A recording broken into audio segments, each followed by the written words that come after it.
Le mouvement Taxawu Sénégal, département de Thiès, a investi Moussa Tine, président du parti Pencco et un des fidèles alliés de Khalifa Sall, comme candidat à la candidature à la mairie de ville de Thiès, afin qu'il puisse porter les couleurs de la coalition Yewwi Askan Wi dans la ville de Thiès. Notre camarade, notre ami, notre frère, le président de l'Alliance démocratique Pencco, M. Moussa Tine, ici présent, pour la candidature pour la ville de Thiès. Le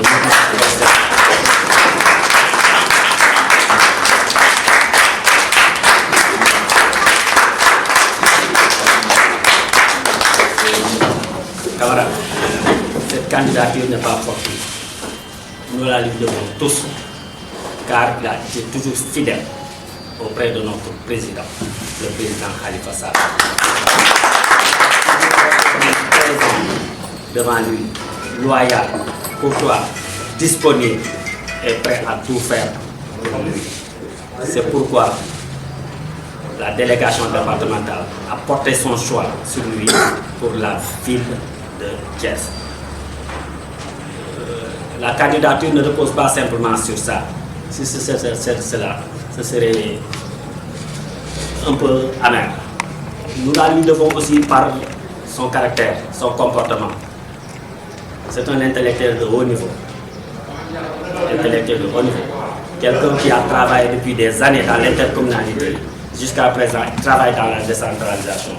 Nous ne pensons pas que nous pouvons trouver meilleur profil que lui. Nous lui devons pour son compagnon avec le président Khalifa, mais nous la lui devons aussi par son expérience, son comportement, son savoir et par-delà son dévouement vis-à-vis de notre camarade président Khalifa Sall. Un choix apprécié à sa juste valeur par le président du parti Pencco, Moussa Tine, qui n'a pas tardé de brandir des arguments pour montrer qu'il est le candidat idéal de la coalition Yewwi Askan Wi dans la ville de Thiès. waa Taxawu Sénégal de Thiès parce que li ngeen def vous n'êtes pas obligé de le faire. Noonu am ci yéen ay candidats à la candidature de Yewwi Askan Wi. Noonu naa am tamit ñu bëgg a jàppale keneen ci wàllu candidature. Mënoon nañu it ne comme waa parti dañoo signé na ko waa parti kese investir. Mënoon nañu it ne dañuy jëm ci kanam ak lii xew ci kanam yëpp mën na tax ñu bañ a am sax candidat wala tam cas de figure possible. Mais que nit ñi décider investir de leur confiance pour représenter au nom de Yewwi Askan Wi et aller compétir à la candidature à la ville maa ngi koy jàpp comme sargal nit ñi defal jàpp ma sax ne mérité naa ko ndax lu ma mës a def sa àdduna dama ko def pour samay conviction personnelle dama ko def tamit parce que noonu laa gëmee wala noonu laa gis sa àdduna su may wax sama diggante ak Khalifa da nga xam ne moom man su ma ko yorelu moom yorelu ma dara yàlla moo ñu boole ñu ànd xamante depuis ñu daje assemblée nationale boobu léegi ñu am ay relations yoo xamante ça a été des relations continues des relations faites de courtoisie faites d'amitié mais faites aussi de fraternité. Au nom de candidats yi fi tànn yëpp maa ngi leen di remercier tous les délégués d'abord de la commune de la ville de Thiès. J'ai même compris qu'il y en a qui n'ont pas voulu être candidats pour ne pas gêner ma candidature à la ville. Je veux remercier en tout cas pour ceux qui l'ont fait, ceux qui ont accepté de faire ce sacrifice-là. Je veux aussi remercier et aussi d'encourager, aussi ceux qui sont proposés à la candidature des autres communes. Notre bataille du xeex kese pour kenn nekk candidat. Je le rappelle toujours bu ñuy waxtaan ci suñu biir. Nous avons posé un acte fort pour mettre en place une coalition, une très grande coalition. Ñu bëri gëmuñu woon sax ne mën naa judd. Dañuy def dañu war a def yëpp pour être candidat de Yewwi Askan Wi.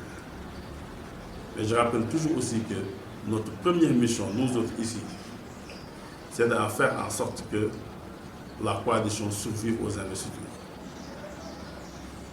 il ne s'agit pas seulement d'être candidat ici. Il s'agit bu lii passé kii nekk suñu candidat aussi mën a gagner la ville de Thiès. Ville bi dafa soxla changement dafa soxla soppeeku dafa soxla ñu téyewaat ko dafa soxla mu am perspective dafa am ñu soxla ñu créer une dynamique urbaine dafa soxla ñu xalaataat lan mooy ban avenir la ñu bëgg a jox suñu dëkk bi. dëkk baa ngi soppeeku pour ay événements yu bëri yu xew aéroport bi jege na Diamniadio mooy léegi pôle ministériel bi fonctionnaire yaa ngi gën a jege ñëpp a ngi ñëw bëgg a dëkk si Thiès urbanisation bi ngi nekk une urbanisation galopante li nga xam ne moo nekkoon cœur de Thiès aujourd'hui ñu ngi subir ay agressions la question de l'emploi se pose à Thiès parce que industrie usine dara amatu fi la formation se pose Thiès devient une ville universitaire je pense qu'à un certain moment il faut que ñu mën a créer cette dynamique urbaine bii tax ñu mën a jox Thiès une perspective mën a créer def une sorte de démocratie participative c'est très cher aux socialistes d'ailleurs et parvenir demain dans quelques années à présenter un bilan au Thiessois. Je pense que loolu mooy le grand défi à relever. Le mouvement Taxawu Sénégal départemental a aussi investi des candidats dans certaines communes du département de Thiès, mais aussi une candidate à la candidature pour le conseil départemental de Thiès. Ousmane Kane, candidat à la candidature de la coalition Yewwi Askan Wi de Pout. En même temps, à cette assemblée, je représente Madame Béthio Mbodj, qui est candidat à la candidature du conseil départemental de Thiès. Candidat à la candidature au niveau de la mairie de Diender. Madame Sam, candidat à la candidature de la commune mairie de Thiénaba. Ibrahima Diouf, je suis candidat à la candidature de Yewwi Askan Wi pour la commune de Touba Toul. À noter que le mouvement Taxawu Sénégal département de Thiès n'a pas présenté des candidats à la candidature au niveau des 3 communes de la ville de Thiès.